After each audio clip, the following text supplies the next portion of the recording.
DJ Blake back with another one. Yep.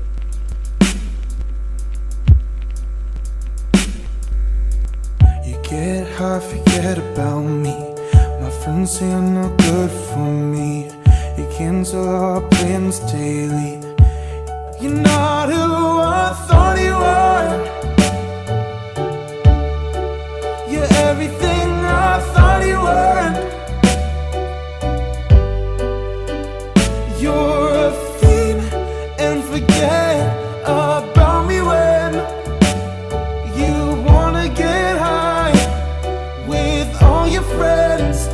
Can you be the you I love instead? Can you be the you that's in my head? Guess you're out of luck, 'cause I no longer give a fuck. I'm gonna pack my bags and run straight for the sun. Who I thought you were. You're everything I'd hoped you weren't. Yeah.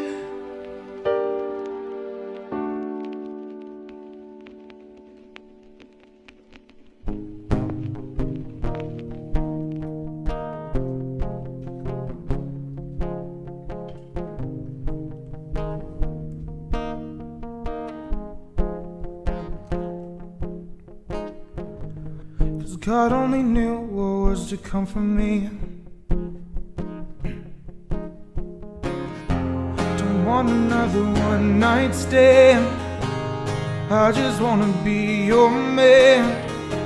And now I love your crazy little games. They're kinda wearing out my brain. Oh, the city never did me any good. Tell me how to feel deep within. 'Cause I never thought I'd lose my heart.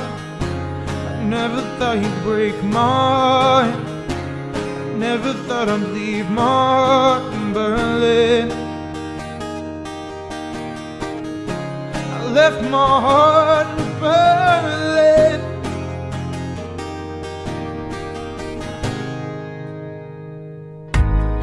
Funny how nothing's really funny until the joke's on you.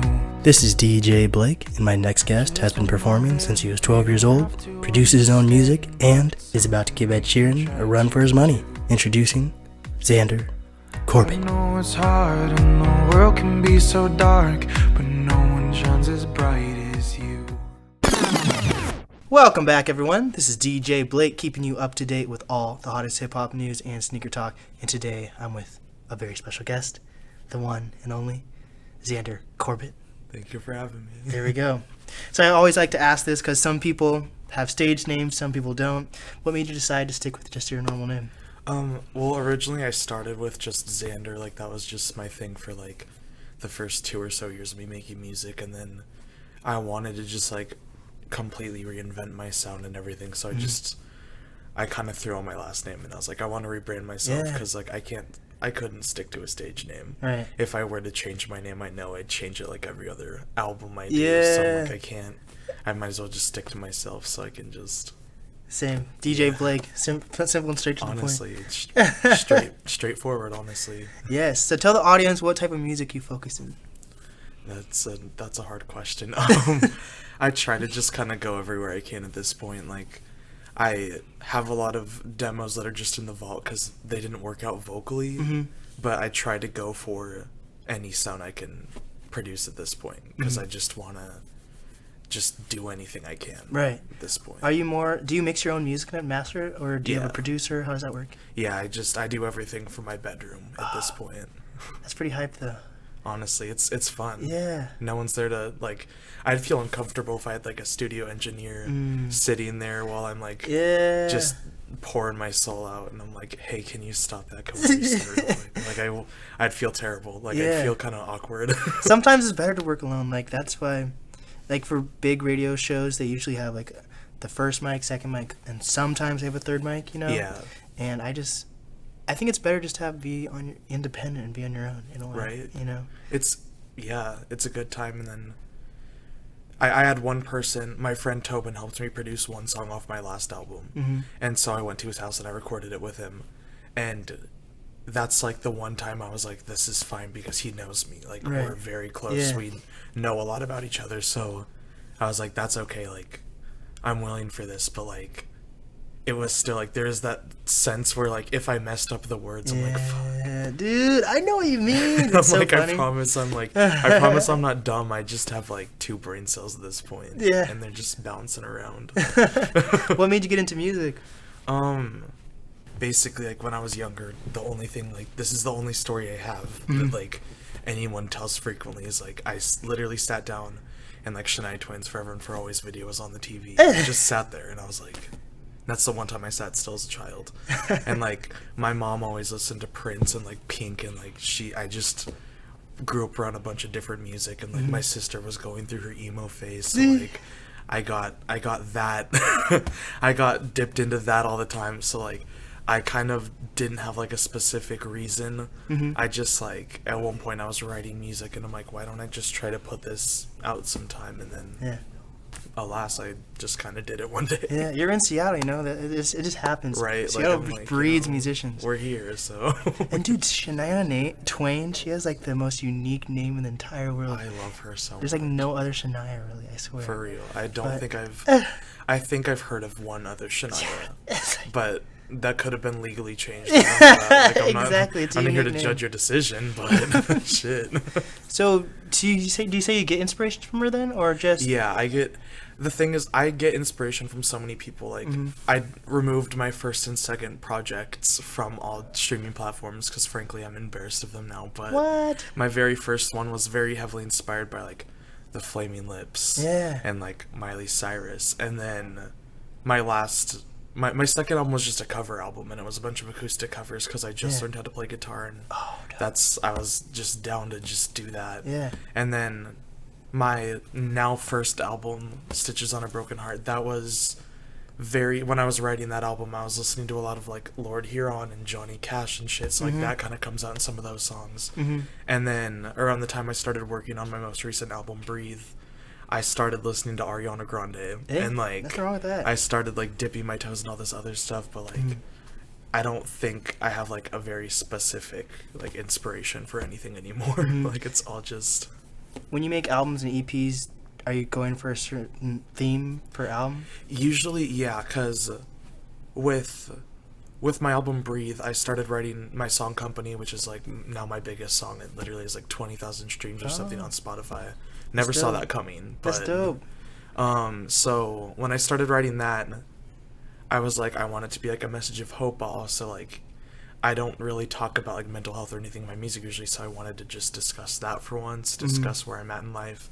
So like, it got kind of dark at one point, so I was like, hey, I want this album to be like more of a dark album.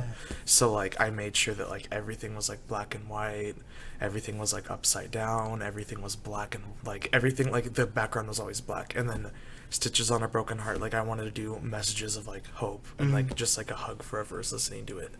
And so it's like, I took a photo of a Polaroid I took on a hike because my friend was like, you should make that your album cover, and I'm like, you're so right. And then I like put the Polaroid, like it's a photo of a Polaroid on like my wooden cabinet that I don't use anymore, and I like cropped it and put it into a white border so it looks like a Polaroid within a Polaroid.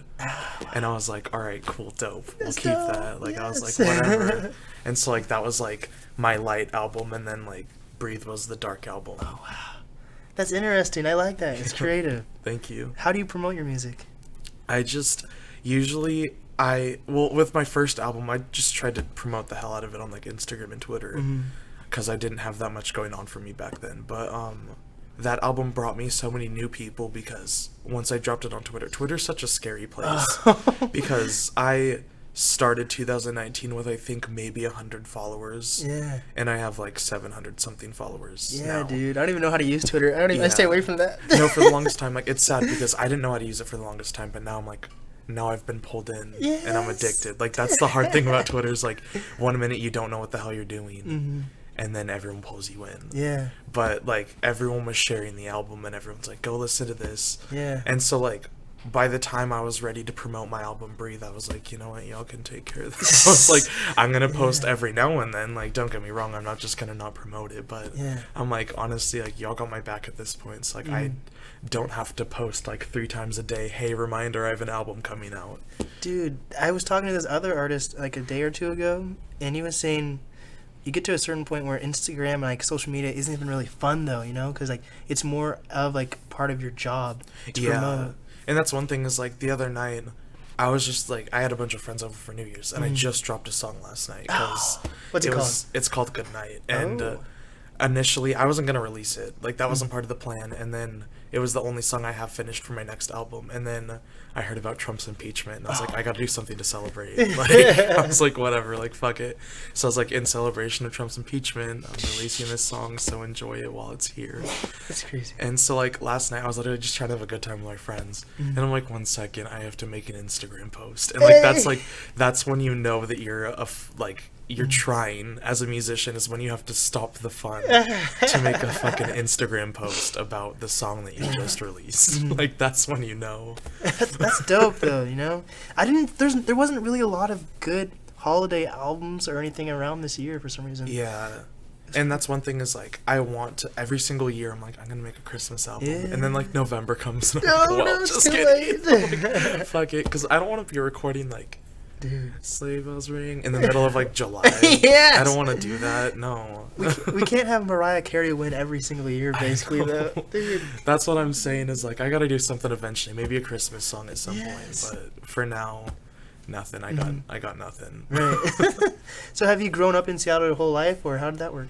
I've lived in Marysville my whole life, yeah. So practically, I come to Seattle quite often. I do a lot of shows down here, but I'm very, like, I wouldn't say it's farm town, but it's like kind of farm town. Like, that's kind of the area I grew up in. But I grew up in, like, the not farm town side of the farm town. So like, I grew up fine. Like, I grew up normal, guys. Trust me. Somewhat. I didn't grow up as a horse girl, so I mean, no offense to horse girls. Though, you don't have an alpaca farm like me. I wish. Dude, I have to tell you this. Like, the more I tell people, the more they, like, stop believing me. But so one of my biggest fears for some reason is owls. I hate owls. They're scary. They're scary. They'll attack you. So literally, I was like, it's like 3 weeks ago now, and I still have to get a new emblem.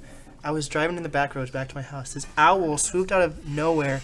It hit my car and took off the emblem and then landed on the other side of the street. I was like, what the heck? I freaked out, so I turned the car around to see if it was okay. It got up, stared at me, and then flew up my car again and then flew away. I was like, what the heck? Yeah, no. I can't do that. And there was no damage except my car emblem's gone. I'm like, no one's going to believe me that an owl took off my car emblem, you know? Honestly, like, in, like, rural areas, I can definitely believe it. Like, especially here, but, like, that just reminds me. There was one time I was literally, I think this was, like, summer of, like, a couple years ago, and I was just chilling in my house. Like, it was just a summer day, you know? I'm just, like, watching Adventure Time or whatever the fuck I did. And I hear, like, this flapping noise, and I'm like, oh my god, because I remember I left the door open for my dogs.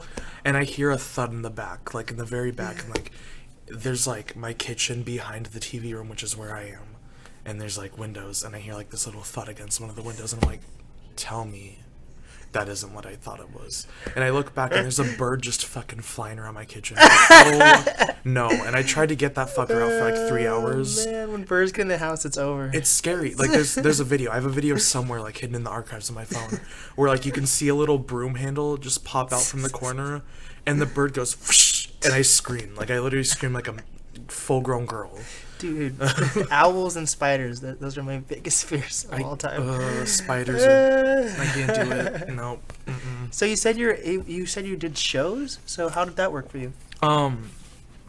Basically, I wasn't very much in the Seattle area until, like, this year, because I was always playing, like, different, like, places that no one thinks to play, like Snohomish and, like, Mill Creek. I used to play this gelato bar. I can't talk. Ooh, gelato. But, like, it's like gelato and wine. I used to play there all the time. A winery over in Marysville. Like, I used to play, like, really random places like that. And then I got invited to play a show in the Columbia City Theater in Seattle. I was No part way. of it. Yeah, no, it was really wild because I was the only one that was a minor on the thing. So they were like, "Yeah, you gotta leave, but like come back for your set, but leave immediately after your set." Dude. So like they're like, "Come through the back door." Like there was like a bunch of people roaming outside, and I'm like, I really don't want to do this right now. I'm so scared. And then I ended up getting added to the set. I mean, the lineup of another show at the Funhouse in Seattle. Dude, that place is so crazy. It's scary, but it's so fun. It's satanic looking. Both the El Corazon and that place right next to it, Funhouse. Those places, like, oh my god. Yeah, no, it was something. It was an experience because like I'm this little boy who's never played like. I thought Columbia City was like kind of scary. Like I thought that was scary at the time, and then I like entered the front door of the Funhouse and I'm like, am I sure this isn't like the back way? It's awful like, looking. This is terrifying. And like I walked in and like the thing is like I'm the only acoustic act on this like whole lineup of rappers. Oh, wow. And so I walk into the room and like there's this moment where everyone kind of just as I've like my guitar on a backpack thing and I'm like, hi. And everyone's just kind of like, that's so funny. What's up? Like, How'd you get those shows like that? Just over time, you just built like a name, kind of? Yeah, I ended up friends on Facebook with this guy named Mike, and I cannot remember. He kept changing his stage name, that's why I can't remember it. Like I'm not straight up like ignorant. I literally just can't remember like what his most recent one was. But he was like, "Yo, like I like your music. Do you want to play this show?"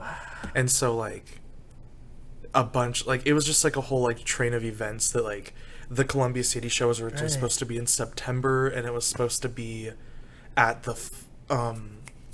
it was many venues actually. Yeah, it was some random venue in Ballard. I can't remember what it's called, but it was like strictly 21 and up. Yeah. And then they had some issues with one of the rappers on the lineup, so then we had to relocate and like change the date. And so like I was just kind of chilling with that. I'm like, oh, I don't give a fuck where I'm just happy to be here. Like, what's up, y'all? But yeah, it was, Dude, ageism in Seattle is huge because like it's like a 18 more towards 21 and up type city. Yeah, for real. And that's one thing is like I'm trying to plan a show in Denver now because I'm going over in June, and I have a lot of people that are like, "Oh, come to Denver," and like we're doing this huge meetup for a concert that I'm going to. Dude. And so I'm like, that brings even more numbers. And I'm looking through all these venues, and like I'm asking my friend who lives in Colorado, and she's like, "Oh yeah, like that's 21 and up, that's 18 and up," and I'm like, these people have kids, like, like everyone wants to come, like I want everyone to be able to show up, and now I'm like, I don't know how these numbers are gonna do because so many people are coming. Like I'm not even trying to be like I'm huge shit, but like people just want to support just because like I'm there, and I'm like I don't know if I can find a venue that's like small enough for me but also big enough to fit all these fucking people. So I'm like, oh no. How old are you? I'm 17. Oh wow. Yeah, I've been making music since I was like 14. I was writing music when I was 12, but I started like I was 13 when I started producing. I dropped my first song around this time when I was 13. What the? Dude, you look like you're 21. I get that so much. It's funny. Dude, I haven't... This mustache you see here, I haven't shaved ever in my entire life. Well, how old are you? I'm 19. I have a baby face. Okay, that's still valid. You got time. I know people. I have friends that didn't start like growing facial hair until they were like 25. Man. So... Yeah, you look like a grown-ass man. That's funny. I get that so much. No, literally... It's funny because a lot of people think I'm like grown, and I'm like, I just got my permit, and they're like, how fucking old are you again? And I'm like, dang, I'm a fucking child. Do you see artists? Some artists say that they get critiqued because of their age. Do you see that at all for you, or is it more just venues kind of critiquing it? I've never faced that. It's weird because like I don't know how this happens, but people just like kind of like me, and I don't understand. Like I hate to say that. I'm not even trying to be like I'm hot shit because like I don't feel that way, but it's like I've never really. When I dropped my first album, I was met with a lot of critique, not for my age because that was still like a mystery to some people, it was just like they were like, "Oh, this fucking sucks," and I'm like, honestly, okay. I was like, whatever. Like, Damn. you know, at least I'm trying. Like, Yeah. I'm like looking around. I'm in like I was in middle school at this time, so I'm Okay, like scratch I go to my classes and I'm like, I don't know how many of these people are dropping albums right now. So like, Yeah. I understand that like maybe my album isn't too standard. Yeah. It's not but Beyonce or I anything. dropped an album and I'm 13. So like, what about it? Like. Dude, I just kind of roll with it. Like, that's I'm like, dope. whatever. But now, like, people, like, all the people that say bad things, like, I don't even see it at this point. Like, I ignore most things. I'm really good at ignoring anything I Blocking want out the to haters. ignore. Like, not even blocking out the haters. I just ignore everything. Like, Do the dishes, huh? What? straight up. I don't think she was listening to that one, but my mom can definitely agree to that one. That's so funny, man. Yeah. Do you go to high school right now then, or how's that work? I dropped out of high school to do a college program. Yeah, running started then, or is it different? It's a different thing. I don't know if every other college has it. I don't know how many people have it, but it's called Youth Re-Engagement, and it's for people that dropped out of high school just didn't work out for. So like when I went to this program, you have like the set 4 classes, and I was like surrounded by these same people, and like I was surrounded by like 16-year-olds. I was surrounded by like people that are 20. Like it's fine. Like everyone's just here to vibe. Yeah. So yeah, no, high school just wasn't the move for me. Right. So I just kind of took liberty into my own hands, I guess. Are you focusing on classes that might help you towards music, or? I was trying, but I have done 2 music classes with, there's only one music professor, and from what I have experienced and from what I have heard from other staff members that I'm not going to throw under the bus, he is not good. And so like it's hard. I've had to drop both classes because I was not getting a good grade. And like I understand, like I was in band for the longest time. I was taught music theory. I was literally spoon fed that shit. So like, I went to a music theory class, and I'm like, I'm doing everything right. How the fuck am I failing? And like I talked to like my case manager. We're given case managers in this program. He's like, oh well, maybe it's just because he's not that great. And like everyone else around me is like, yeah, he's not great. And I'm like, well, at least he tried. At least he tried. We're all just trying, and that's what's important, honestly. But it's all about making those connections, no matter how old, young, new, whatever. Absolutely. So that's what I want to do with this podcast. Like, I definitely want to help you like connect with other artists and stuff like that. Yeah. Like I've connected like a rapper with a band for like a live stream, stuff like that. That's so cool. Like, it's just all about connecting, because for other cities like Atlanta, New York, LA, even if they don't like the same people, they at least know who they are, and they're supporting them even if they don't like them, because then that way everyone succeeds. But people notice in Seattle, I don't know if you notice it, there's more like barriers in a way, and everyone feels like they're the best. But you can't be the best if you're not there yet, even. Yeah. But and that's one thing is like any local musician I find, I try to support them to the best of my abilities. I forgot how I even met this guy, but there's a guy from like Tacoma area named Dusk, and I just hit him up one day and I was like, hey, I'm doing this show in Seattle. Do you want to play a set? And he was like, oh sure. So he literally like, I wasn't expecting this. He made a whole fucking like bus trip. Like he was on like public transit. I'm like, that's a dangerous game to play in Tacoma, let alone Seattle. But honestly, good on you. Like you made it. I'm happy that you're in one piece. I'm happy that you're here. And like he has, I don't know if they're like friends. I don't know if they directly know each other. They're from the same area. There's 2003, and he's also one of those that like I'm like, yo, if you ever wanna like next time I'm playing a show, like if you wanna play a set, like come on down. Like I just try to like, the thing is like no one's gonna rise up if you aren't willing to help everyone rise up.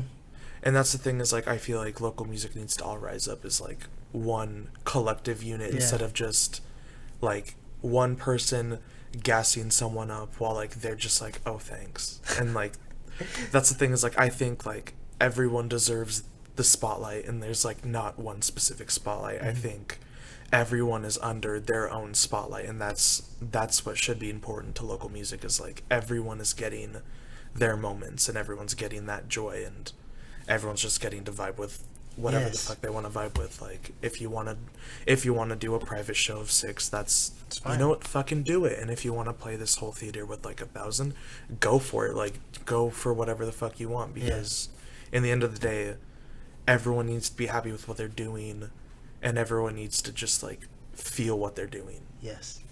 And I think it's important to give other artists opportunities, Absolutely. but don't spoon feed them. That's the thing. Yeah, and like that's the thing, is like I want, like, there's so many artists that like I would love to collaborate with, but I'm also too afraid to ask, because they're like, they have a bigger base than me, so I'm like, I don't want to seem like I'm using them, because like that's the thing, is like I wouldn't want to use someone to gain off of them. I would want it to be a joint effort where if anyone's gaining anything, we both are gaining. But like, I just want there to be inequality here. Like that's all I want for everybody. But maybe that comes to self-importance. Everyone's important, you know? Yeah. So definitely you shouldn't feel afraid to talk to people. Like my podcast has only been going for like 4 months right now, and I've already got like big name artists, like artists out of town inviting me to their concerts and stuff. Yeah. You just have to be credible, you know? Yeah, you just like, gotta be there. Having an album out, that's credible. Not everyone could put out an album. That stuff's crazy. No matter how good, how bad it is, to put down a body of work. Yeah. More than one song. Yeah, and that's one thing, is like a lot of these local artists, like the second they drop their first song, I'm like, hello. I'm like, what's up? Yeah. Because that takes nerve as it is. Like my first song was literally like about my uncle who died, and like I was shitting bricks while I was pressing that upload button on SoundCloud, because I'm like, what if people don't like it? Like, what if it's a little too like deep? And I'm like, what if it's just too much to handle? Like, and now I'm just casually dropping songs about how much I literally wish I didn't exist. So there's that. We've really moved up in the world in a way that we shouldn't move up. But I mean, it's a way that we moved up, I guess. Yeah. What inspirations do you get from Seattle as a whole? Honestly, it's funny that you say that, because I never looked to Seattle for inspiration that much. And I don't mean it in that way. It's just like I've never thought about it. Like the only place I've ever felt like inspired anywhere was like I went to Ocean Shores once, and I had my guitar, and I wrote this song called Berlin that's off my first album, and like once I was writing that, I was like, oh shit, like this is like a favorite, and like good. Everyone that knows it, like I don't know anyone that hates that song. Like there's some of my songs that people are like, I don't know how I feel about it, and honestly I don't know how I feel about them either. I just put them out because like I felt it in the moment, and that's what's important. But Berlin's like one of those that like everyone kind of latches onto, and I'm like, hell yeah, like that's a way to unite everybody. Yeah. And like that's my favorite thing, is like if I'm playing concerts, like I have some people that will be in the crowd, like they've never met other people that are in the crowd, and they're all just like vibing together to a song, and I'm like, this is what I want. Like dude. I just want to see people vibing, honestly. Right. So when you make your music, do you focus more on organic instrumental feel, like with actual like acoustics, or do you focus on electronic sound? It's very dependent. Like with my album Breathe, I wanted to go for more pop filled environment, so the first like couple songs I worked on were very electronic instrumentated. I don't know words. I don't know words.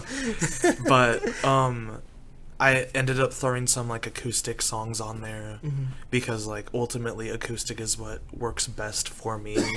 Partly because I'm super fucking lazy, and partly because like that's just like what I've felt.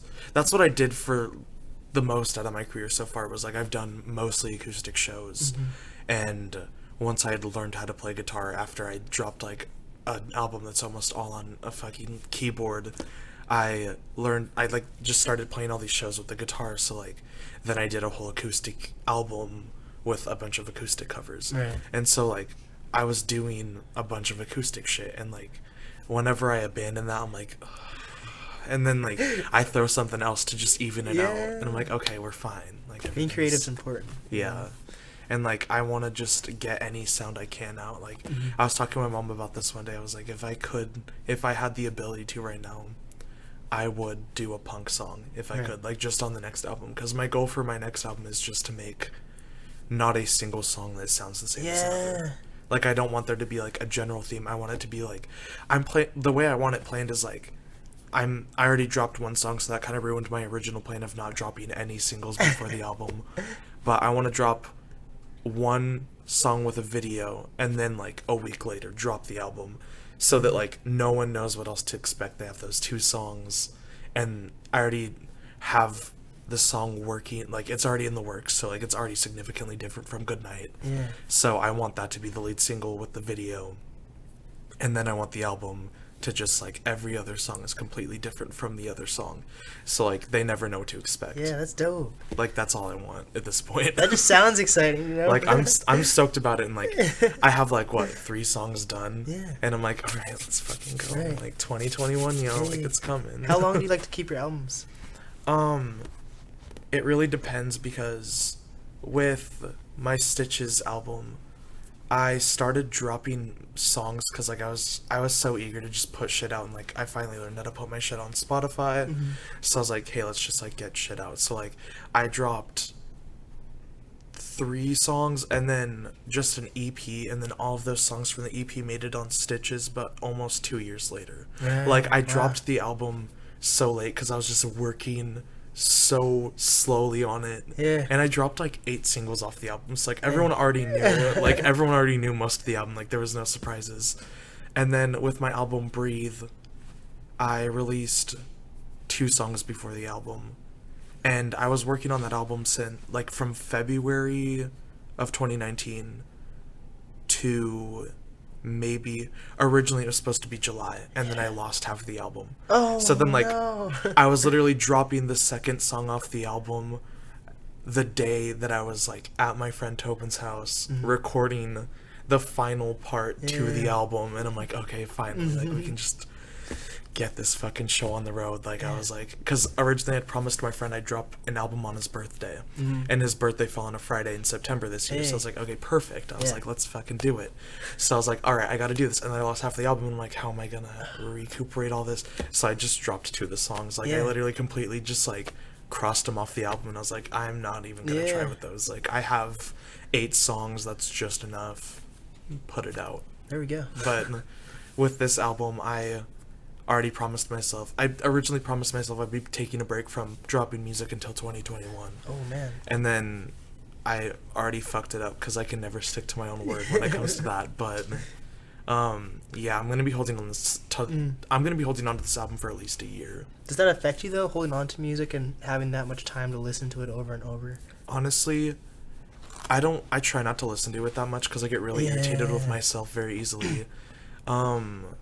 With Stitches, my first album, I overthought the amount of time it would take to, like, process everything, but I also wanted to do an album release show, so I had to book that and promote that.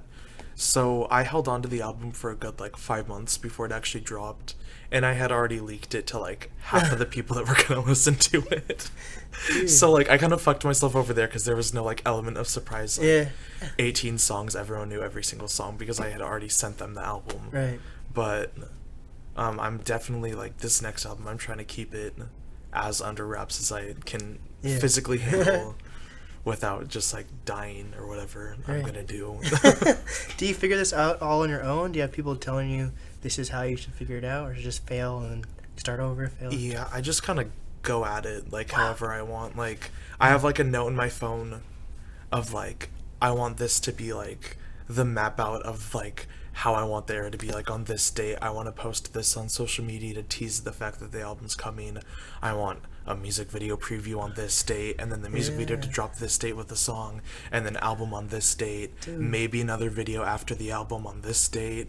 Wow. So, like, I know I'm never gonna follow the dates ever. That's not gonna happen. But, like, it's a nice Putting suggestion. it out there in the universe, It's you know? yeah, it's nice manifesting that. Yeah. Like, I don't think I manifest good enough to make it a reality, but it's still, like, it's there to keep my inner peace, because if I were, like, throwing songs together without any general idea of when I'm gonna do anything with them, Yeah. I think I'd, like, actually lose my shit. Like, I wouldn't I'd be like, fuck it, I'm not dropping any of it. Yeah. Like, I'm either not dropping it or I'm dropping it now, and they can just take it for how it is. Yeah. Like, yeah, no. You need a plan, you know? Yeah, I need to, like, plan out everything, and then, like, it's weird because I have that plan in my, like, phone notes, and then I have a notebook that literally, I bought it from, like, Staples, and I wrote album number 3 on the cover, and I have, like, 2 songs written in there, and then, like, a plan, but I have, like, 8 songs written in my phone, and then, like, a whole completely different plan in my phone notes, so who knows which plan I'm gonna stick to. Got 2 plans. I have, like, plan for 2021, and then, like, plan for if you fuck it up and your album has to drop in 2022. Like, at least I'm prepared for, like, the worst. So what artists do you look up to? Like, who do you gain influence from? That changes by, like, the week, probably, because... First was Shania Twain. Yeah, it was, like, Shania Twain. I get a lot of inspiration from, like, Elvis, Johnny Cash, Harry Styles' last album, like... I've already found myself, like, latching onto a lot of the songs, and I'm like, okay, like, there's gonna be elements of this. He's a good actor, too, bro. Dude, what was that one movie, that war movie he was just in? Dunkirk. Dude, that was I went to see that on one of my friend's birthdays with her. And, like, I was only there because Harry Styles. Like, I literally didn't know what the movie was about. I was like, Harry Styles is in it. I'm fucking in. He was insanely good. I was like, he can, like, I wasn't expecting him to be good at acting. I already knew he had songs that fucking bang. But, like, now I'm like, shit, like, you can act too. What can't you do? He was just on SNL, like, a week or 2 ago. No, we had a watch party. My friends and I, like, I went to Little Caesars with my mom and I bought pizza. And I had 2 of my friends over, and we just watched Harry Styles on SNL, like, live and in stereo. Like, that's Harry Styles for us at this point. That's awesome. So when it comes to making music, what crowd do you think you fall in when you connect with other artists? I don't know, because it's weird because I have the kind of music where, like, whenever I think about it, I'm like, I don't know which, like, genre of artists would appreciate this the most. Right. And I feel like most of the people that I have connected with musically, no matter what genre group they're in, they like it equally. Right. So, like, that's one of my proudest moments is, like, I have, like, that power of, like, just uniting everyone. Yeah. And, like, that was, like, a meme for a while when I dropped my song company. Someone made, like, a meme of a bunch of people putting their swords in, like, the middle of a table. And, like, it's, like...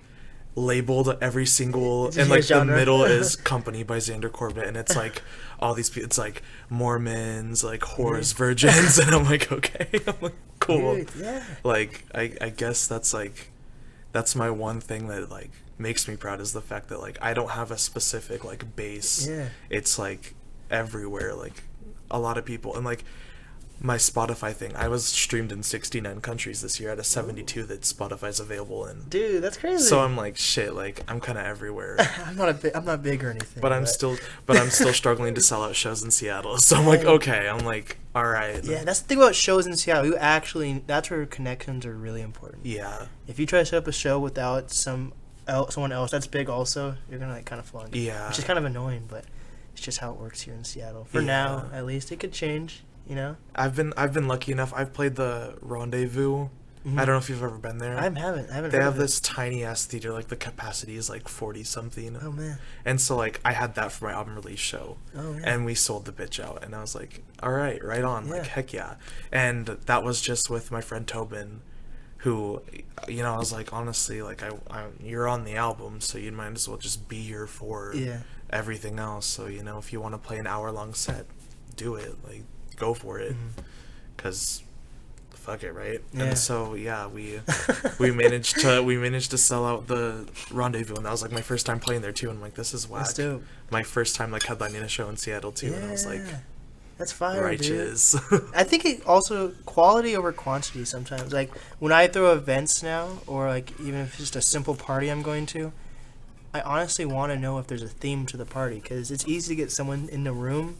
But to make them come back for another party, because if everyone's just staying in a room, there's loud music. Like, what's the point? Like, I've thrown events here, and sometimes some of them been big, some of them small, and like, it doesn't matter. It's just who's there. Yeah. Like this is a decent sized studio, you know. Yeah. And like, I'm just excited if there's someone I actually like who's here, you know. Like that's what makes things fun. Yeah. When you especially if it's an artist, like artists don't have to know each other, but the fact that you have that passion, and of course everyone's gonna start talking. But if you just throw in someone who works at Microsoft and like an artist, and then someone who's a librarian, and you just go like kind of all over the place like that, sometimes it's harder for people to connect, you know? Yeah, and like that's one thing is like, especially with shows, like I would rather have a tiny crowd where like everyone has a good energy carrying like that they're carrying, than play for a big crowd with like no energy. Because I've played shows for strangers that are just kind of sitting there and they're like crickets, and I'm like, anyways, I'm like, this next song. But like I've played these shows where like I have some of my best friends in the front and I have like some of my biggest supporters just like chilling there, and like my friends are like vibing with them, and like everyone's just vibing, and it's just this one big collective vibe. And that's what I live for, is like I would rather play for like 6 people that are just absolutely like, and I don't want to be the center of attention. I just want to know people are having a good time. Yes. Because it's hard to read that when people are blank faced just staring at you. Or on their phones the whole time. Oh yeah, no, that's the one. Or like when people talk over and like you can't hear yourself. That's when I'm like, fuck, am I bad? Did I go flat? Is that why people are talking? How is it performing for you? Is it scary? Was the first time scary and you had to work into it? Yeah, no. I was like shaking going on stage at my first show, and like I've been playing shows since I was 12. And this guy, I would just like I'd either steal instrumentals for like covers, like I'd only do covers, or I'd produce like the covers instrumentals and I'd just perform with like karaoke and shit. That's cool though. And then around age 12, I think I finally like learned piano and like took it up, and we got me a keyboard, so I started applying that. And then I had a bunch of guitars already, so I learned that around age 13. And then really like took off, and I started like getting more serious about like putting my all into shows. Dude, that's crazy. 12-year-olds making music and performing. I know, it's funny because like I never think about it. Like I never think about the fact that I've been making music since I was 12. Like I don't see that as weird until I process it, and then I'm like, wait a minute. I'm like, I was watching like cartoons all day or something. Well, I was too. I was ignoring my math homework while like watching cartoons and shit. Like, don't get me wrong. I don't not have almost every single season of Adventure Time on DVD. Like, are you kidding me? Like, but yeah, no, I never. It's once I start talking about it, I'm like, wait a minute. Like, I was just vibing at 12. Like, I was just getting lost in the sauce at age 12. That's crazy. Well, what is something that you want people to know about you that they can't get through your music? I really don't know that one, because the thing is, like, I put as much of me as I can into my music. Wow.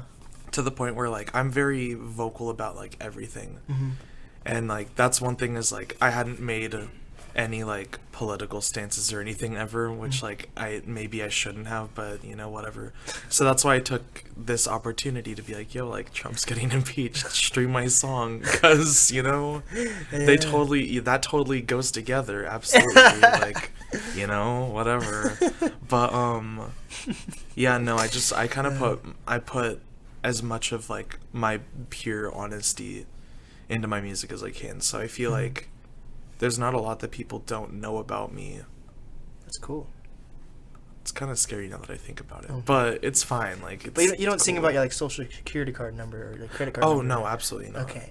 I can't even remember any of that, so like I don't think I'd be able to. Like, even if I wrote it and recorded it, I'm pretty sure if I were to perform a song live where I'm like restating my credit card number, like I can't even remember the fucking security code on Make it a jingle though, you know? I struggle remembering like my PIN sometimes. Dude, I had to memorize all that because I lose my cards and my like wallet. I've lost so many good wallets. Like I have to memorize everything in case I lose it, you know? Yeah, you're like, shit. Yeah, but it works out. Yeah, no, like I've been at the store before and like I get insert my little chip and I'm like, oh fuck, that's my PIN again. Well, Xander, what are some advice that you have for up and coming Seattle artists, just creators, influencers? Shit, sorry. I can't let you finish the question because I'm stupid. Honestly, just like do whatever you feel is necessary. Like in the end, as long as you're happy with what you're doing, that's what should truly matter. Don't listen to what stupid people say online, because they're just as insecure as you are. And like I'm not even trying to say that to be like fuck them, but like it's it's a statistic thing. Like, Yeah. just don't listen to hate online. Just vibe out all the time. Just do whatever the fuck you feel is, like, do what you want. If you want to shave your head and reinvent yourself for your next era of music, do it. Honestly, if you want to change your name, go for it. Because in the end, like, as long as you're doing what you feel is, like, yourself and it's true to you and you love what you're doing, that's what should matter. That's true. What are some final words you have for Seattle? I got nothing. He's got nothing. Stream Goodnight, I Stream guess. Goodnight. Shit. And you just go by spell your name out because that can be difficult. Yeah, that's Xander and then a space. I don't know if that's necessary, but Corbett. There we go. What's the easiest way to contact you? Probably Your social security number? Yeah, exactly. My phone number? No, I'm kidding. Probably Instagram, which is just my name with no spaces, just Xander Corbett, straight up. There we go. Very straightforward. It's pretty dope. Unless Snapchat, I don't really check that often, but it's all the same. You're a silly guy. I like this guy. Thank you.